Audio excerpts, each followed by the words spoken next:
Somewhere in northern Tanzania, a man wakes before sunrise.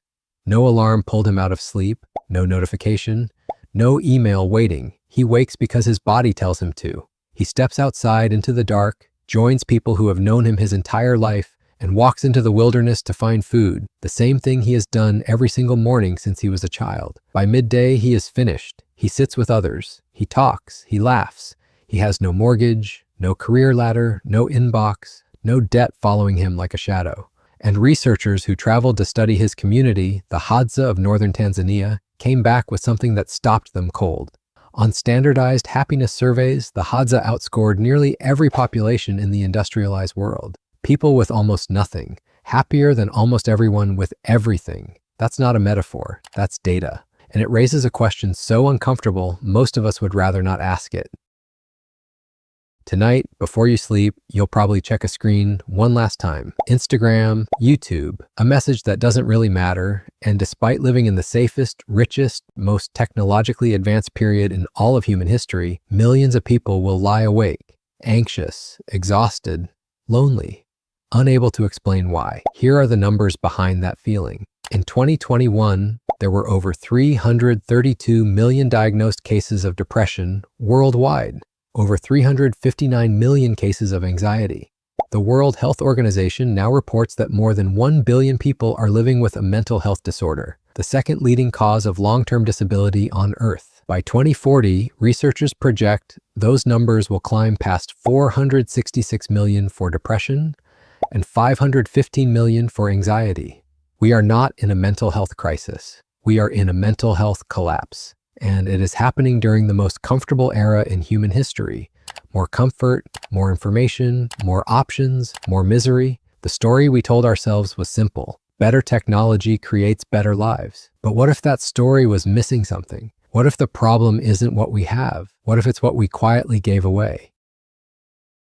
Most people imagine human history as a straight line. Caves, farming, cities, technology, progress, happiness. That is not what happened. Historian Yuval Noah Harari called the agricultural revolution that turning point approximately 12,000 years ago history's biggest fraud. Not because farming failed.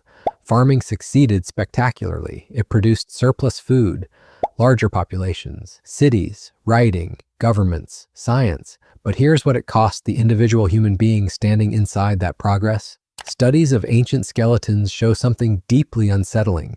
The transition from hunting and gathering to farming introduced a wave of new physical ailments. Stunted growth, nutritional deficiencies, deteriorating bone density. Signs carved into bones of relentless repetitive labor. People got shorter, they got weaker, they worked longer hours doing less varied things. And they entered something that had never existed before in human society on that scale. Hierarchy. Before farming, human groups were largely egalitarian. Status existed, but it was fluid, impermanent, socially negotiated. You could not own land, you could not pass wealth to your children. You could not grow powerful enough to dominate those around you forever. Farming ended that. With surplus came ownership. With ownership came inequality.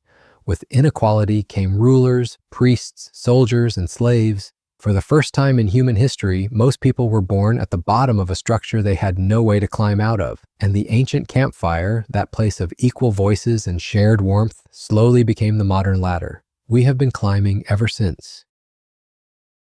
Which brings us back to Tanzania. In 2020, researchers administered a standard psychological happiness survey, the subjective happiness scale, to 145 Hadza adults. They then compared the results against Polish adults and against scores gathered from dozens of other studies across multiple industrialized societies. The Hadza scored 5.83 out of 7. They outscored everyone, not slightly, clearly. And this wasn't an isolated finding. A 2021 study published in PLOS ONE examined well-being across minimally monetized societies and found the same pattern, higher happiness than high-income nations.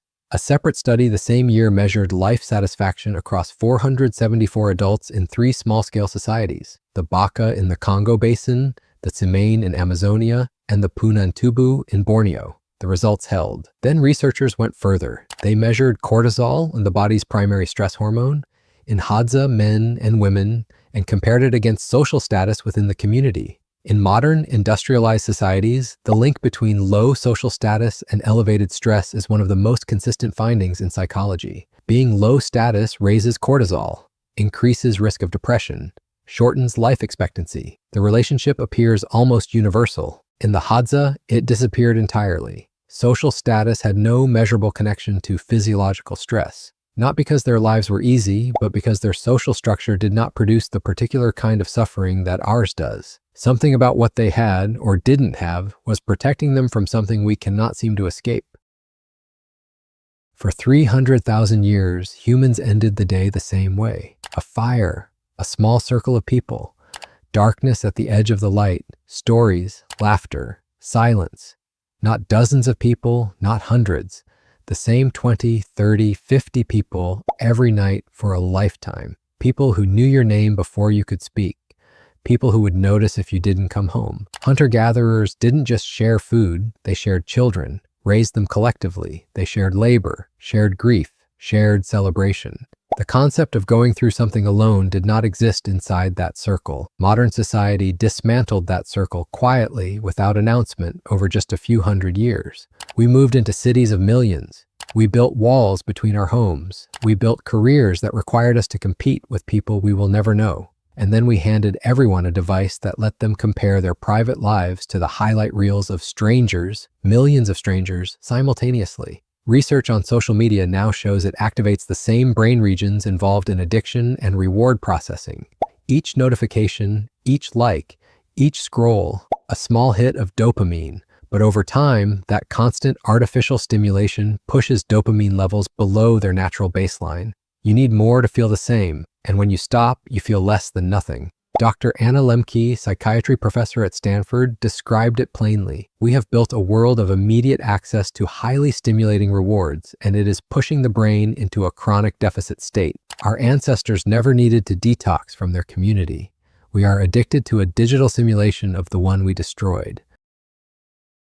There is a concept in evolutionary biology called mismatch. It describes what happens when an organism's environment changes faster than its biology can adapt. The results are rarely dramatic. They tend to be chronic, confusing, invisible, because the organism has no framework for understanding what's wrong. It only knows that something is. Our brains evolved over 300,000 years for movement through natural landscapes, for small group trust, for seasonal rhythms, for physical effort that earned real rest. Hunter-gatherers worked approximately 3 to 5 hours a day to secure what they needed. Then they stopped. A Cambridge University study of the Agta people in the Philippines found that when hunter-gatherer communities transition to farming, they immediately begin working 10 more hours per week, with no corresponding increase in happiness. We work longer, we sit more, we sleep less, we spend more time comparing ourselves to people whose lives we cannot verify.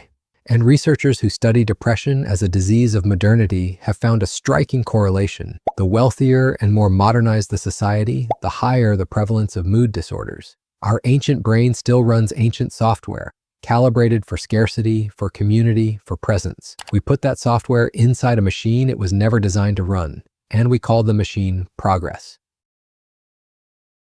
None of this means we should go back. Modern medicine saves lives that would have ended in childhood. Vaccines, clean water, anesthesia. The reduction in infant mortality alone represents a staggering amount of human suffering prevented. Life expectancy has doubled. These are not small things.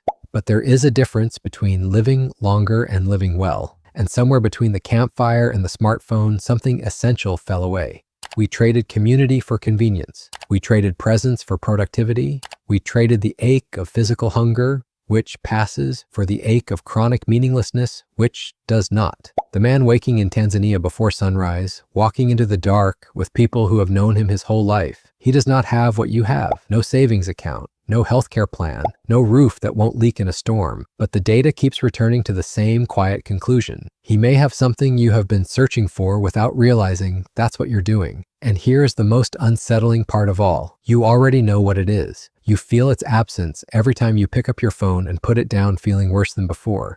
Every time a room full of people leaves you lonelier. Every time you accomplish something and feel nothing. The ancient humans didn't invent happiness. They didn't optimize for it. They didn't pursue it. They simply lived inside the conditions that the human brain had spent hundreds of thousands of years learning to need. We built cities out of glass and steel and told ourselves we were advancing. We were, but advancing toward what? That question doesn't have an answer yet.